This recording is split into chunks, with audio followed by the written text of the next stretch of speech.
Selamat pagi anak-anakku kelas 11. Nah, pada pagi hari ini kita akan membahas materi kolonialisme dan perlawanan bangsa Indonesia. Nah, inti materi kita hari ini tentang latar belakang kolonialisme dan imperialisme barat di Indonesia. Nah, tujuan pembelajaran kita ini nanti boleh dibaca di sini ya, tidak akan Ibu jelaskan satu persatu.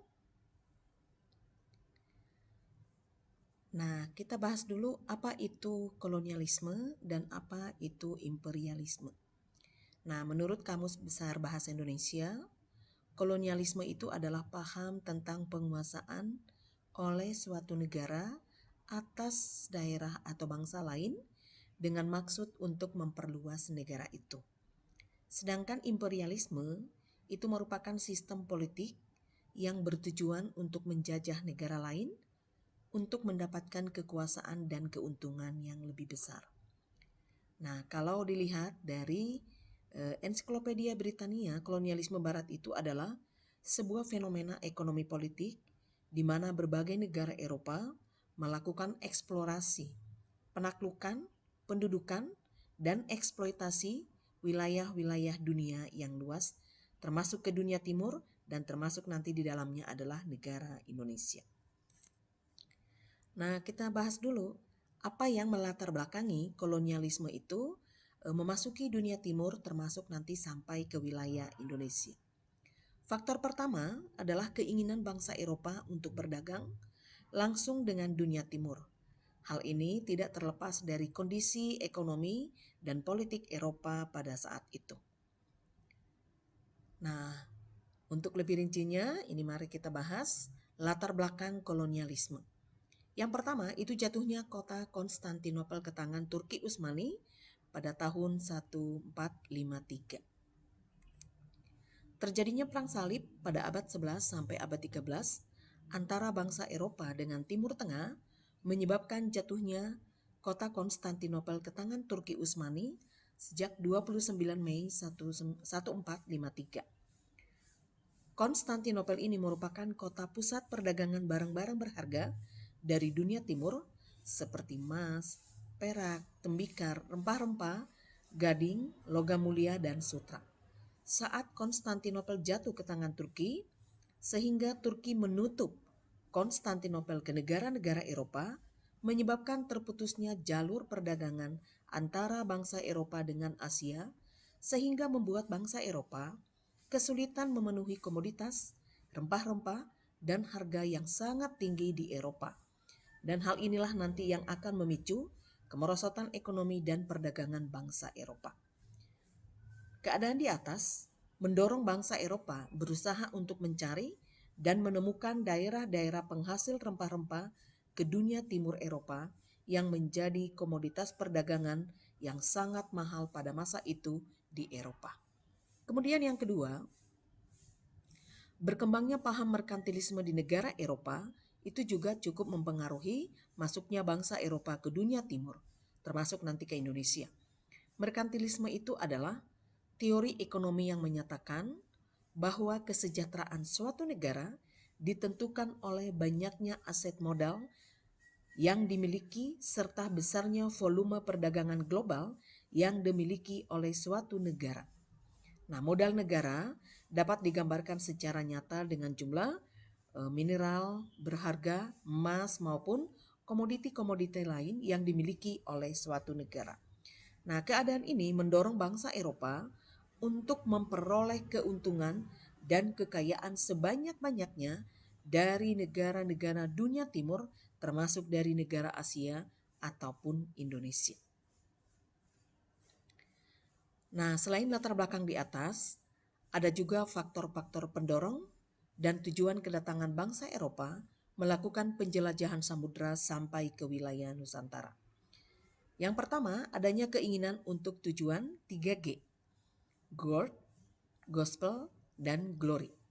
Gold itu mencari daerah penghasil rempah-rempah dan untuk mencari kekayaan bagi negara Eropa karena rempah-rempah itu merupakan komoditi yang sangat mahal bagi negara Eropa dan harganya sangat mahal atau sangat tinggi di negara Eropa. Kemudian yang kedua, penyebaran agama Nasrani. Dan yang ketiga adalah glory, mencari kejayaan atau superioritas kekuasaan. Yang kedua, penjelajahan samudra yang dilakukan oleh bangsa Eropa juga didukung dari perkembangan teknologi, ilmu pengetahuan dan sains, termasuk nanti adanya penemuan karavel, navigasi, kartografi, teknik pelayaran dan ditemukannya kompas sehingga bisa membantu negara-negara Eropa melakukan penjelajahan samudra ke dunia timur bahkan sampai ke wilayah Nusantara. Dan yang ketiga, juga didorong dari kisah perjalanan dan tulisan dari Marco Polo tentang keajaiban dan kemakmuran wilayah-wilayah di dunia timur, di Asia, Persia, Cina, dan Indonesia yang ditulis dalam bukunya Imago Mundi. Nah, buku ini nanti akan menjadi motivasi untuk negara Eropa untuk membuktikan dan menemukan keajaiban dan kemakmuran negara-negara dunia timur seperti yang dituliskan oleh Marco Polo. Dan yang keempat adalah pembuktian teori heliosentris yang dibuat oleh Kopernikus dan Galileo Galilei bahwa bumi itu bulat, keadaan geografi dunia, dan tentang bangsa-bangsa lain yang ada di belahan dunia lain. Daya tarik Indonesia memang telah ada sejak dulu. Salah satu di antaranya adalah rempah-rempah. Bangsa Barat berbondong-bondong datang ke Indonesia untuk mencari sumber rempah-rempah. Pada awalnya, mereka hanya ingin melakukan perdagangan. Namun, karena sumber daya alam Indonesia yang melimpah ruah, niat berdagang berubah menjadi niat ingin berkuasa. Bangsa Portugis dan Spanyol sebagai pelopor dari pelayaran dan penjelajahan samudra, karena bangsa ini merupakan bangsa pertama yang melakukan penjelajahan samudra dan menemukan dunia baru, sekaligus membuka jalan menemukan wilayah Nusantara sebagai penghasil rempah-rempah, dimulai dari ekspedisi Columbus oleh Spanyol, selanjutnya ekspedisi Vasco da Gama dari negara Portugis.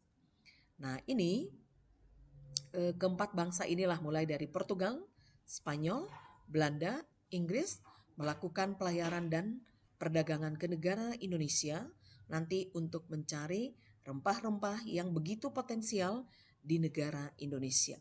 Nah, barangkali kalian masih mengingat materi kita waktu kelas 10 jalur rempah, bagaimana nenek moyang bangsa Indonesia dan wilayah Nusantara memiliki daerah yang potensial, terutama rempah-rempah memang yang merupakan komoditi yang sangat mahal di negara Eropa. Nah, ini adalah perjanjian Tordesillas antara negara Spanyol dan negara Portugis untuk melakukan jalur pelayaran yang berbeda antara Spanyol mengambil arah ke arah barat dan Portugis ke arah timur, tetapi nanti kedua negara ini sama-sama bertemu di satu wilayah, yaitu di wilayah Nusantara, tepatnya di daerah Maluku. Nah, untuk materi kita hari ini, Ibu cukupkan dulu sampai di sini. Jika ada materi yang kurang jelas atau kurang dipahami, silahkan ditanyakan. Sekian dan terima kasih. Sampai ketemu pada pertemuan berikutnya.